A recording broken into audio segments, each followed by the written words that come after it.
I've mentioned before that writer-director Christopher McQuarrie, in my opinion, is one of the most talented writers in the business today. But after seeing Mission Impossible Fallout, my opinion has changed a bit. Now I would start going as far as to say that McQuarrie is the most talented writer in the business today, which would explain why Tom Cruise keeps bringing him on to rewrite pretty much every film he stars in. In other words, yeah, I really enjoyed MI Fallout. It's a fantastic film all around. Great cinematography, amazing music, and of course, just incredible visual action. But for me, the biggest strength of Fallout is on the page, as in the writing in Fallout is the most compelling action movie writing since Terminator 2. And now that I say that out loud, there's only one question in my head. How? How can a sixth movie in a big blockbuster franchise make me think that? What exactly did McQuarrie do to pull that off? Now, obviously, the writing in Fallout isn't perfect. For example, I guess it is fair to say that the overall story can be a bit convoluted. What I mean by this is that there's quite a big bunch of villains in this movie, like 8 different teams of villains. And at least with me, I did have to watch the film a couple times to fully understand all the connections. First, we have some European crooks with plutonium. Then we have the Apostles, who we don't really ever see, that acquire it. Then we have John Lark, who works together with the Apostles but still doesn't actually know them. Then we have Solomon Lane, who apparently knows everyone, even though he's been behind bars for the last couple years. And of course, then there's also the female arms dealer with her crew, who sets up a deal between Lark and the Apostles, despite the fact that it's already been established that they're working together. And even that deal then turns out to be just another fake out in order to get Ethan Hunt to break free Solomon Lane. Oh, and let's not forget the CIA, or the MI6 who's controlling Ilsa Faust. Plus all those unnamed hitmen in the bar out to kill either the arms dealer or Hunt, who at this point is posing as John Lark to get to the Apostles and the plutonium they got from the Europeans, who in turn stole it from Russia. Why'd you have to make this so f***ing complicated? I don't understand what you mean. Excessive complexity aside, Fallout really is a prime example of near perfect storytelling. It's emotional, it's captivating, more so than any sixth film in a franchise by logic should ever be. It's a collection of highly compelling individual scenes that pull you in right away and don't let go until the ending credits. Scenes that rank among the very best I've ever seen. And that's the reason for this video here. We're going to investigate some of the greatest individual scenes in Mission Impossible Fallout in order to locate the reasons behind their greatness. What storytelling techniques does McQuarrie use in his scenes to make this movie so emotional and captivating? And this way, we'll try to find out how to take all these storytelling techniques and combine them into one to create the ultimate perfect movie scene. Plus, at the same time, we'll see if there is a scene in this movie that could be considered as perfect.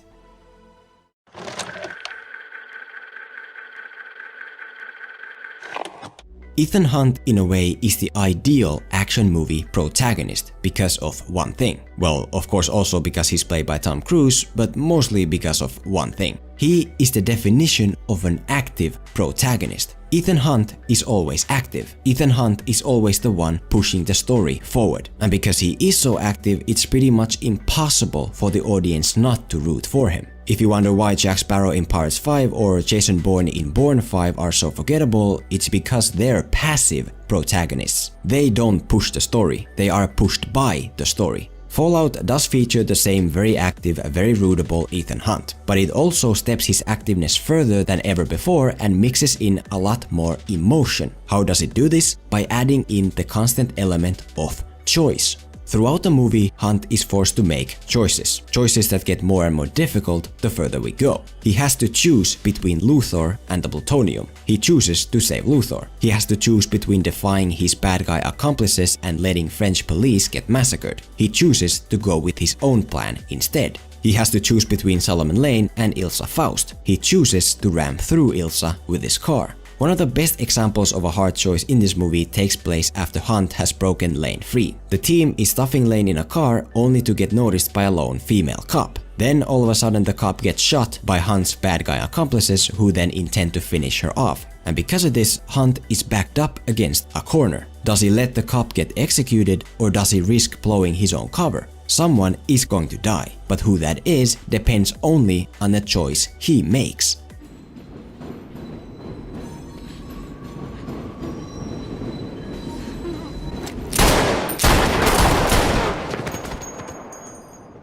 From a technical storytelling standpoint, this scene doesn't need to exist. It doesn't change the story, it doesn't advance the plot. It does make Ilsa a target for later, but that could have been accomplished in another way. But still, the filmmakers did make the right choice by including it. And I say this because it builds Hunt as a character and in the process adds in so much emotion. So, if you want to mix emotion into your scene, force your protagonist to make a choice. The harder the choice, the stronger the emotion. And the stronger the emotion, the better the scene.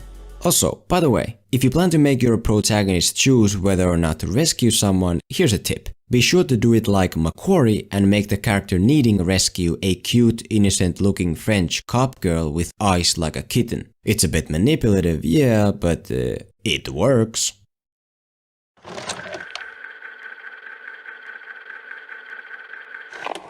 If you know anything about Alfred Hitchcock, you might have heard his ticking time bomb analogy. Show two people chatting at a table and it's boring. Show two people chatting at a table and establish that there's a bomb under the table and suddenly the scene is anything but boring. In other words, a scene instantly possesses a lot more tension if there's a clear time limit in it. Mission Impossible Fallout takes this ticking time bomb analogy and drives it to the absolute max, to the point where there's a time limit in like every other scene.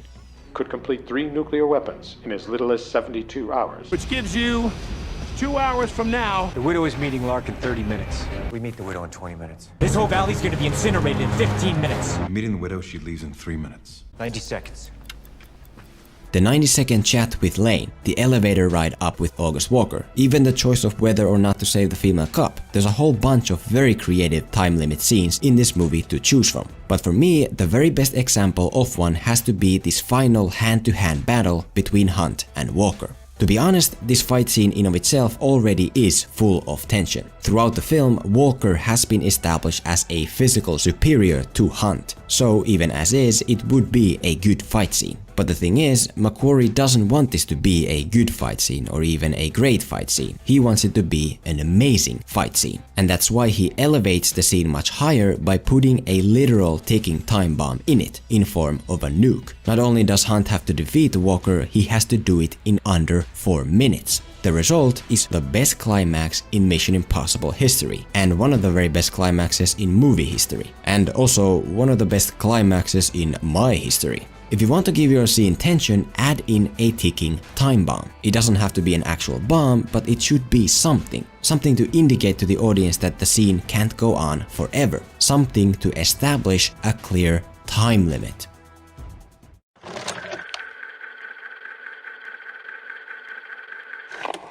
Back in 1995, a movie called The Usual Suspects was released. If you didn't know, this movie is mainly remembered for having one of the best ending twists of all time and for winning a screenplay Oscar in the process. If you did already know, then you might also know that the writer of this movie is the writer-director of Mission Impossible Fallout, Chris McQuarrie. It's no surprise then that Fallout is pretty much built on multiple different twists and turns, one after another. And the most remarkable aspect about them is that they're all great. They're very smart and they're very hard to see coming. Me, I'd say I am pretty good at anticipating story. If a movie is setting up a big twist, very often I can see it coming. Remember how in The Dark Knight Rises, Joseph Gordon-Levitt's character becomes the successor of Batman as Robin? Well, I told my friends that was gonna happen 3 months beforehand, when the second full trailer first revealed him. Because from a storytelling standpoint, there's no other reason for this character to exist. Still, one of my greatest achievements. Is that awesome or sad? You be the judge. Same with Fallout. If you watch my older video analyzing the trailers of this movie, you'll see that I did manage to successfully predict a big portion of it, like down to the structure.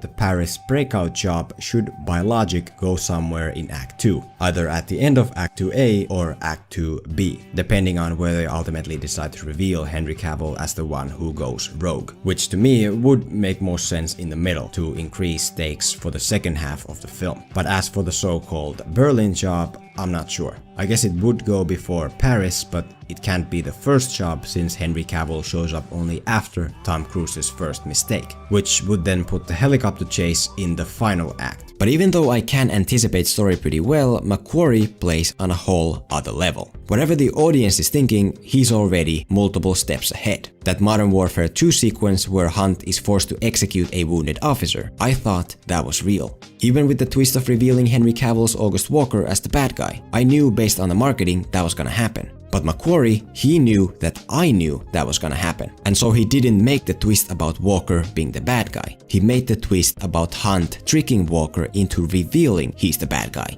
Simply amazing. The very best twist in this entire movie, however, at least for me, is at the beginning, in the hospital scene. After the plutonium has been lost, the movie shows us that it's been successfully used in multiple attacks. And so now Hunt is just trying to catch Lark because he's responsible. And just like the guy strapped to the bed, the entire time I bought every last word of it. And then... Go.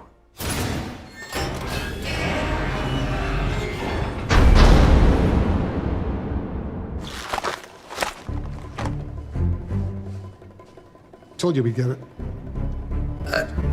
To be honest, I can't remember the last time I've been so shocked by a twist in a movie. After this hospital scene, the only thing I could do was smile, because from that moment on, I knew I had just signed up for a wild ride. The biggest lesson here is that you don't have to wait until the very end of your movie to add in a plot twist. As Fallout proves, you can do it pretty much anywhere. And so, if you want to spice your scene up with some shock value, look no further than adding in a twist. It doesn't have to be anything huge, just some sort of surprise or reversal that will make the audience rub their eyes in shock. And if you're anything like McQuarrie, you can make your twist so good that even a modern Hollywood marketing team isn't able to spoil it beforehand.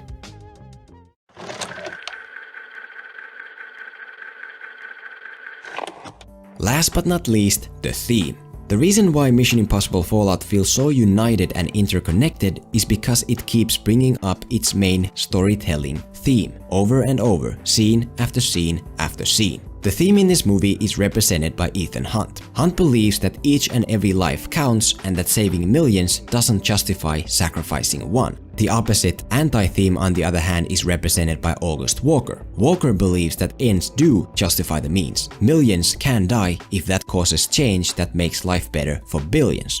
Some flaw deep in your core being simply won't allow you to choose between one life and millions. You see that as a sign of weakness. To me, that's your greatest strength. There cannot be peace without first a great suffering.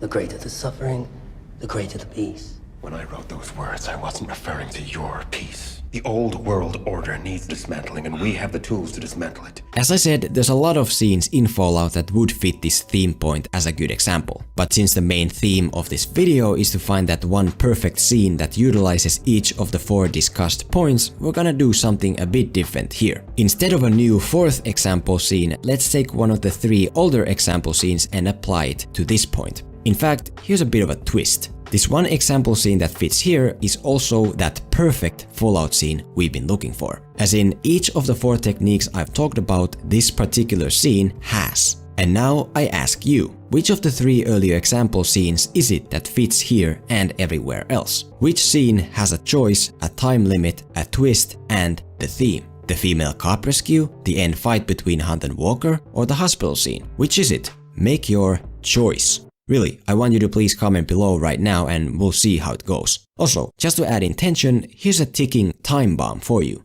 Go.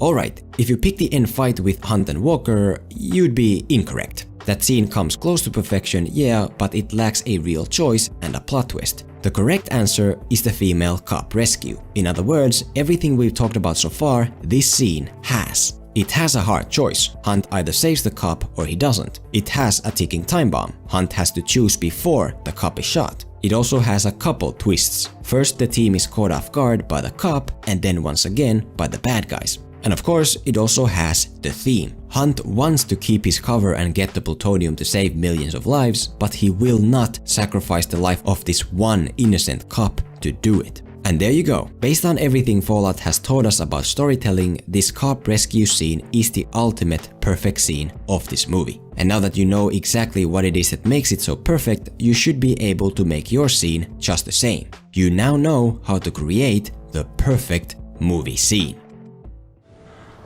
that name you all had for me when I was at Internal Affairs? What was it? Say it! Two-Face, Harvey Two-Face. Why should I hide who I am?